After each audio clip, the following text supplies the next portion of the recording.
Hello दोस्तों, स्वागत है एक नई वीडियो में। आज की इस वीडियो में हम लोग देखने वाले हैं क्लास 10 के जैक द्वारा जारी किए गए मॉडल पेपर को, जो कि एग्ज़ाम की दृष्टि से काफ़ी महत्वपूर्ण है। जैसे कि आप लोग को पता है कि प्रत्येक वर्ष जैक द्वारा मॉडल क्वेश्चन पेपर जारी किया जाता है। इस वर्ष भी 2026 में एग्ज़ाम होने वाले हैं, इसके लिए मॉडल क्वेश्चन पेपर जारी कर दिया गया है। तो आज हम लोग साइंस के मॉडल पेपर को देखेंगे, जो एग्ज़ाम के लिए काफ़ी इम्पोर्टेंट है। तो अगर अभी तक हमारे चैनल में आप नए हैं तो सबसे पहले चैनल को सब्सक्राइब करें और बेल आइकन को प्रेस करें और वीडियो के अंत तक बने रहें। अगर वीडियो अच्छा लगा तो अपने दोस्तों तक शेयर जरूर करें। तो आइए हम लोग एक एक प्रश्नों को देखते हैं। देखिए, सबसे पहला प्रश्न है आपके पास में, ठीक है, जो 1 से लेकर के 30 तक है वो MCQ क्वेश्चन है। तो आज हम लोग इस वीडियो में MCQ क्वेश्चनों को ही देखेंगे और नेक्स्ट वीडियो में जो है इसका सब्जेक्टिव प्रश्नों को हम लोग देखते हैं। ठीक है, सबसे पहला प्रश्न है कि दांत का इनेमल किसका बना होता है। तो जो दांत का इनेमल होता है, जो काफ़ी मजबूत होता है, किसका बना होता है? कैल्शियम हाइड्रोक्साइड, ठीक है, कैल्शियम ऑक्साइड। तीसरा ऑप्शन देख लेते हैं, कैल्शियम कार्बोनेट। और चौथा है कैल्शियम हाइड्रोक्सीपाइटाइट।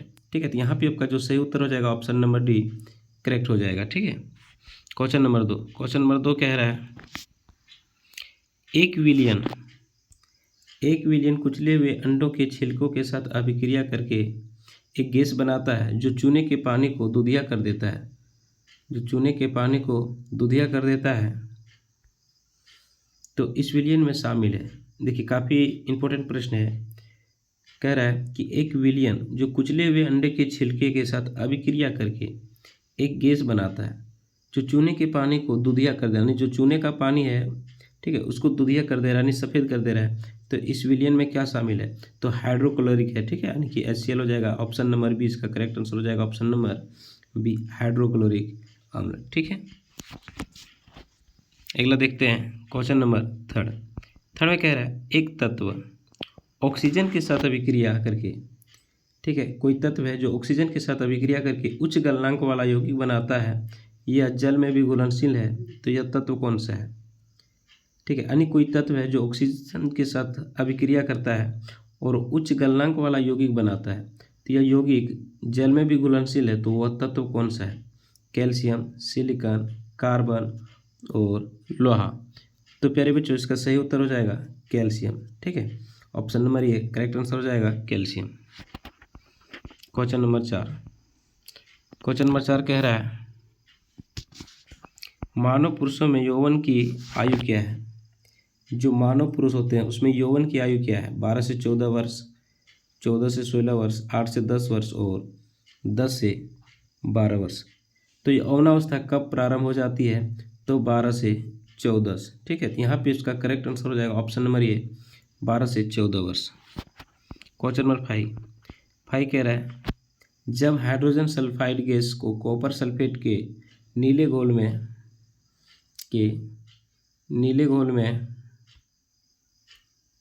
कॉपर सल्फेट के नीले घोल से गुजारा जाता है तो अवक्षेप का रंग क्या होता है? देखिए, काफ़ी अच्छा प्रश्न है कि जब हाइड्रोजन सल्फाइड, ठीक है, गैस को कॉपर सल्फेट CuSO4 के नीले घोल से गुजारा जाता है तो अवक्षेप का रंग क्या हो जाता है? काला, नीला, लाल और पीला। तो प्यारे बच्चों, इसका जो सही उत्तर हो जाएगा ऑप्शन नंबर ए काला हो जाएगा। ठीक है, क्वेश्चन नंबर 6 देखते हैं।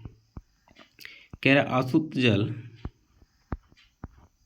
यहाँ पे पहले है प्रश्न, कह रहा निम्नलिखित में से कौन भौतिक परिवर्तन नहीं है? यानी इनमें से जो 4 ऑप्शन दिए हुए इनमें से कौन है जो भौतिक परिवर्तन नहीं है? तो भौतिक परिवर्तन नहीं है तो मतलब क्या? रासायनिक परिवर्तन होगा। तो देखते हैं, सबसे पहला प्रश्न ऑप्शन में दिया हुआ है, आसुत जल का उबलना, यानी जल का उबलना, चीनी का कार्मेलाइजेशन होना, पानी में नमक का विघटन, इनमें से कोई नहीं। ठीक है, तो चीनी का कार्मेलाइजेशन होना ये क्या है? एक भौतिक परिवर्तन नहीं है, बल्कि क्या है? एक रासायनिक परिवर्तन है। ठीक है, क्वेश्चन नंबर 7 कह रहा है, फूल का मादा प्रजनन भाग होता है। देखिए, जो फूल होता है, ठीक है, इसका मादा प्रजनन अंग क्या होता है? वर्तिकाग्र अंडाशय और वर्तिका, सेली अंडाशय और थैलमस, वर्तिकाग्र, प्राकोष तंतु, ठीक है। तो यहाँ पे आपका जो सही उत्तर हो जाएगा ऑप्शन नंबर ए, वर्तिकाग्र, अंडाशय और वर्तिका। ठीक है। यानी जो फूल होता है उसका मादा जो प्रजनन भाग होता है, ठीक है, इसको हम लोग क्या कहते हैं? अस्त्री केसर कहते हैं, याद रखिएगा, अस्त्री केसर। ठीक है। और जो नर भाग होता है इसको हम लोग पुंकेसर कहते हैं, पुंकेसर कहते हैं। ठीक है, याद रखिएगा, पुंकेसर। अगला है, मानव नेत्र की फोकस दूरी में परिवर्तन किसके कारण होता है? देखिए, जो मानव नेत्र है, ठीक है, मानव नेत्र है, उसकी फोकस दूरी में परिवर्तन किसके कारण होता है? सिलेरी पेशियों के द्वारा, कॉर्निया के द्वारा, पुतली के द्वारा और आइरिस के कारण, आइरिस के कारण। तो प्यारे बच्चों, इसका जो सही उत्तर हो जाएगा ऑप्शन नंबर सी, पुतली के कारण।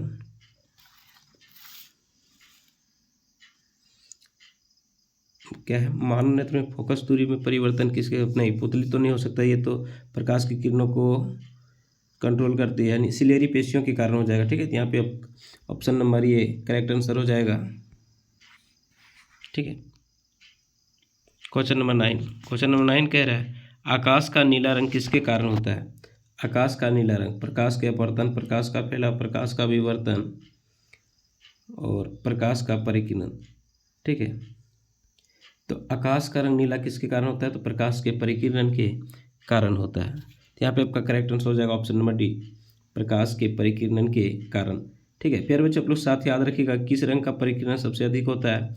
तो लाल रंग का परिकिरण सबसे कम होता है और बैंगनी रंग का जो परिकिरण होता है वो सबसे अधिक होता है। ठीक है। यानी जिस रंग का तरंगदैर्ध्य कम होगा उसका परिकिरण सबसे अधिक होगा, और जिस रंग का तरंगदैर्ध्य अधिक होगा उसका परिकिरण सबसे कम होगा। ठीक है। तो लाल रंग का जो तरंगदैर्ध्य होता है वो सबसे अधिक होता है, और बैंगनी रंग का तरंगदैर्ध्य जो है वो सबसे कम होता है, सबसे कम होता है, जिस कारण से बैंगनी रंग का तरंगदैर्ध्य परिकिरण सबसे अधिक होता है। नेक्स्ट है, लेंस की शक्ति -40 है तो लेंस की प्रकृति क्या होती है? देखिए, कोई लेंस है जिनकी जो शक्ति है वो -4 डायोप्टर है, तो लेंस की प्रकृति क्या है? उत्तल, समतल, प्लानोत्तल और अवतल। ठीक है। तो अगर किसी लेंस की जो शक्ति है वो -40 है, मतलब ये संकेत कर रहा है कि ये अवतल है। ठीक है, अवतल लेंस है। तो यहाँ पे करेक्ट आंसर हो जाएगा ऑप्शन नंबर डी, अवतल लेंस। ठीक है।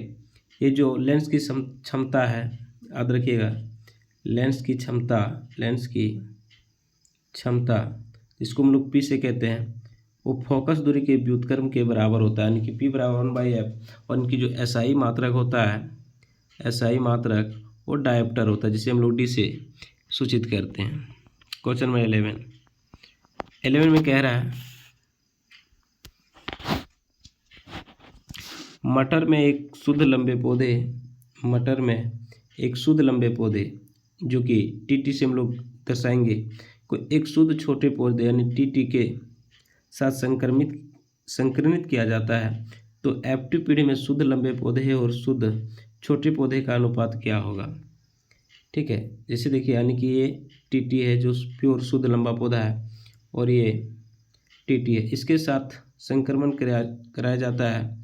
ठीक है। तो ये फर्स्ट पीढ़ी हो जाएगा। तो फिर बोल रहा है सेकेंड पीढ़ी में कराया जाता है, तो इसके क्या बोल रहा है? शुद्ध पौधे, लंबे पौधे और शुद्ध पौधे का अनुपात क्या होता है? 1/3, यानी कि 3:1, 1:1 और 2:1। तो इसका जो सही उत्तर हो जाएगा 1:1, यानी 1:1 में। ठीक है, सेकेंड पीढ़ी की बात हो रही है। क्वेश्चन नंबर 12, एक वस्तु अवतल दर्पण के सामने 20 सेंटीमीटर की दूरी पर रखी गई है जिसकी फोकस दूरी 25 सेंटीमीटर है, तो वस्तु का आवर्धन क्या होगा? ठीक है, वस्तु का आवर्धन, यानी कि m पूछ रहा है, m बराबर क्या होता है? -v/u। ठीक है, क्या होता है? -v/u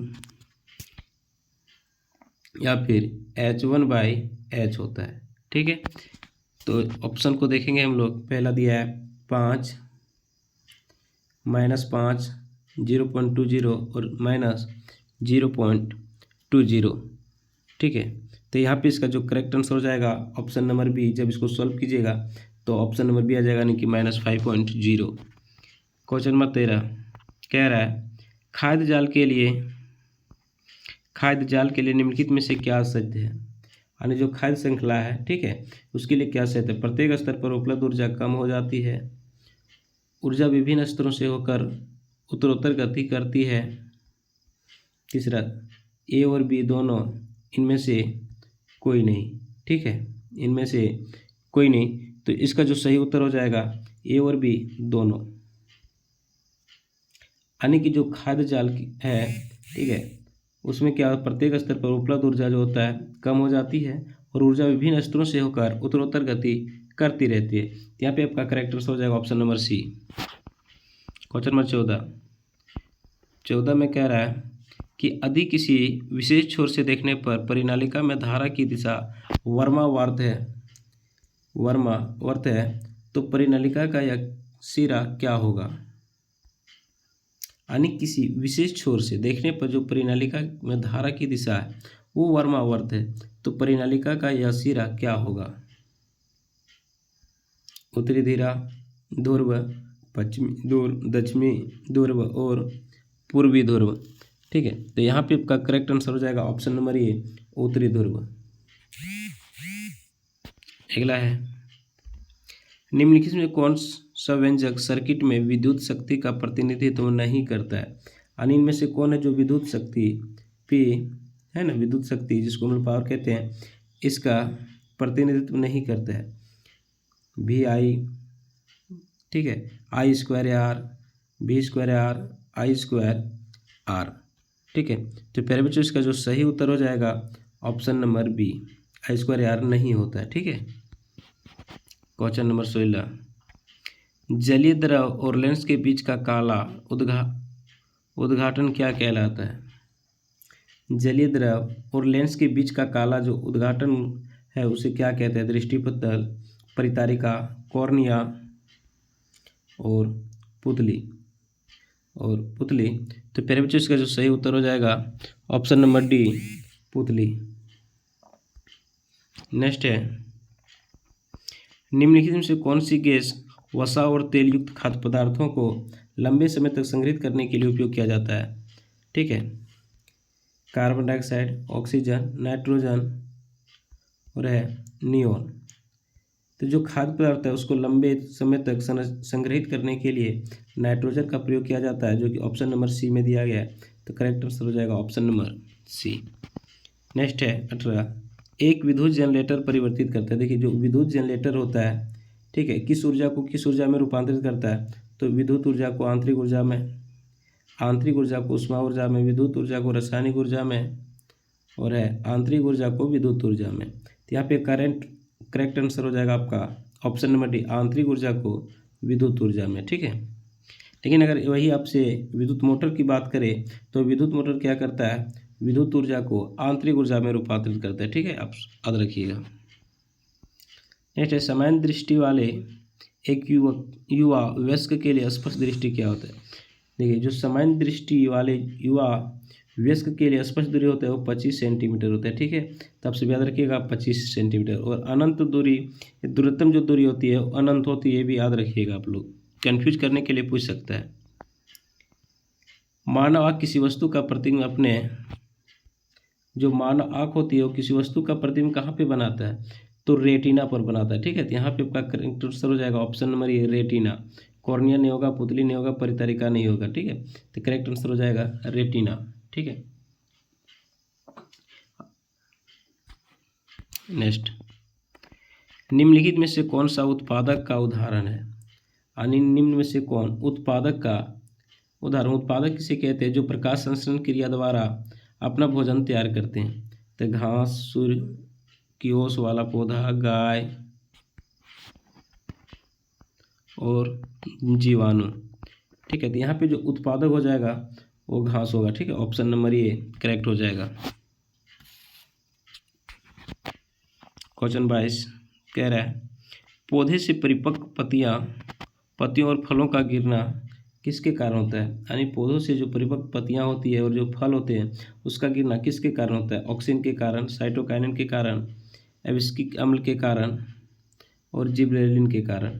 ठीक है, तो प्यारे बच्चों इसका जो सही उत्तर हो जाएगा ऑप्शन नंबर सी, साइटोकाइनिन के कारण होता है। ठीक है, सॉरी, पौधे में क्या है, पत्तियां और फलों का गिरना।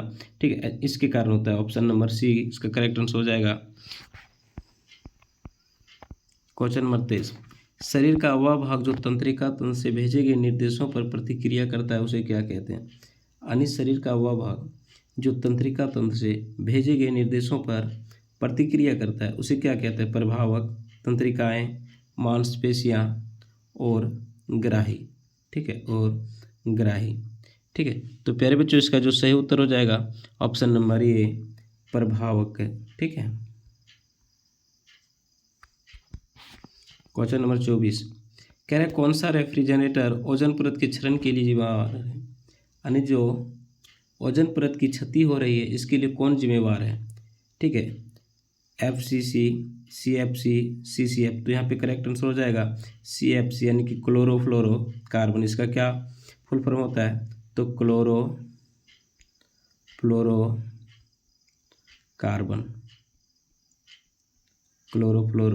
कार्बन। ठीक है, नेक्स्ट कह रहा है 25 में, निम्नलिखित में से कौन जल के साथ अधिक अभिक्रियाशील है।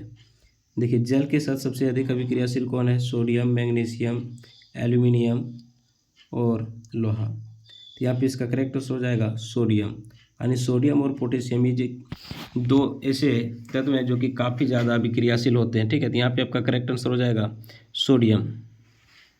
इसे केरोसिन तेल में डुबा कर रखा जाता है, ये भी याद रखिएगा, केरोसिन तेल में डुबा कर रखा जाता है, केरोसिन तेल में डुबा कर रखा जाता है।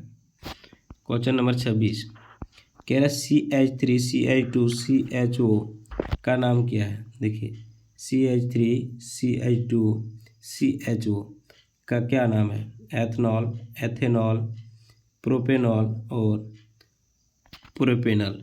ठीक है, तो यहाँ पे इसका जो सही उत्तर हो जाएगा ऑप्शन नंबर डी, प्रोपेनल। ठीक है,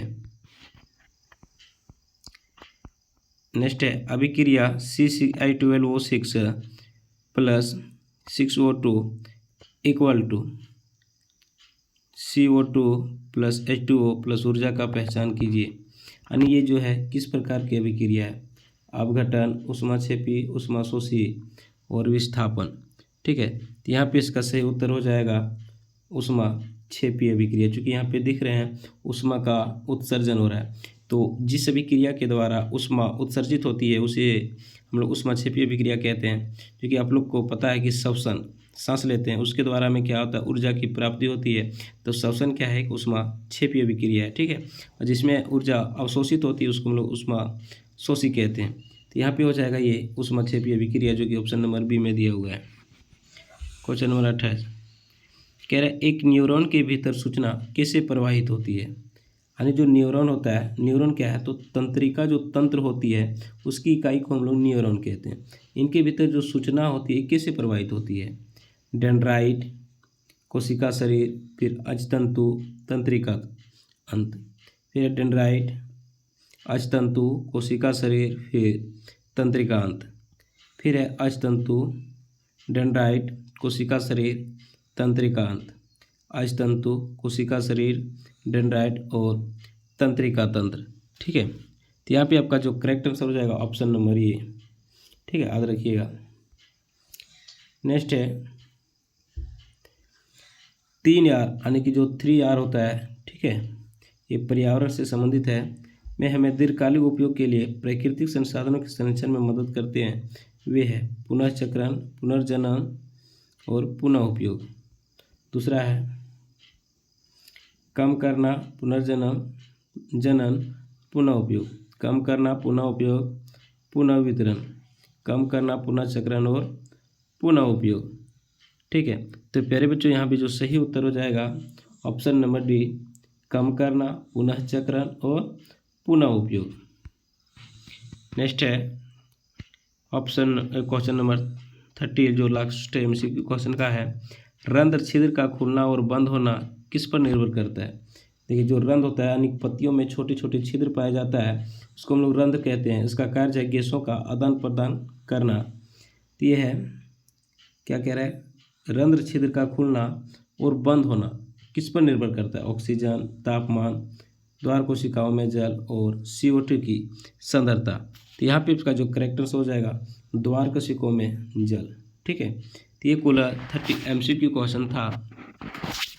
नेक्स्ट जो खंड बी के प्रश्न हैं, ठीक है, उसको हम लोग नेक्स्ट वीडियो में देखेंगे। अगर वीडियो अच्छा लगा होगा तो अपने दोस्तों तक शेयर करें और पूरे बोर्ड एग्जाम की तैयारी करने के लिए हमारे चैनल के साथ जुड़िए। यहाँ पे आप लोग को पूर्ण सिलेबस की तैयारी कराई जाएगी।